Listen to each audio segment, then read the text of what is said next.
Chapter 12.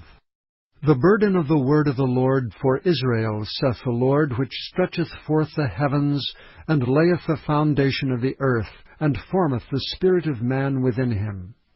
Behold, I will make Jerusalem a cup of trembling unto all the people round about, when they shall be in the siege both against Judah and against Jerusalem. And in that day will I make Jerusalem a burdensome stone for all people. All that burden themselves with it shall be cut in pieces, though all the people of the earth be gathered together against it. In that day, saith the Lord, I will smite every horse with astonishment, and his rider with madness. And I will open mine eyes upon the house of Judah, and will smite every horse of the people with blindness. And the governors of Judah shall say in their heart, The inhabitants of Jerusalem shall be my strength in the Lord of hosts their God. In that day will I make the governors of Judah like an hearth of fire among the wood, and they a torch of fire in a sheaf. And they shall devour all the people round about on the right hand and on the left. And Jerusalem shall be inhabited again in her own place, even in Jerusalem.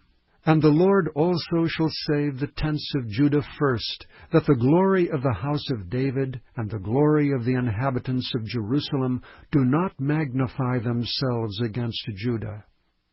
In that day shall the Lord defend the inhabitants of Jerusalem, and he that is feeble among them at that day shall be as David, and the house of David shall be as God, as the angel of the Lord before them. And it shall come to pass in that day that I will seek to destroy all the nations that come against Jerusalem. And I will pour upon the house of David, and upon the inhabitants of Jerusalem, the spirit of grace and of supplications.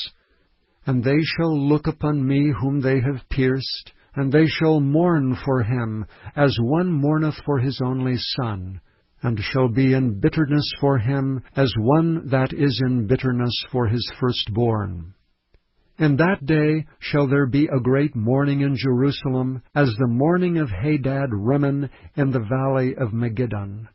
And the land shall mourn, every family apart, the family of the house of David apart, and their wives apart, the family of the house of Nathan apart, and their wives apart, the family of the house of Levi apart, and their wives apart, the family of Shimei apart, and their wives apart, all the families that remain, every family apart, and their wives apart.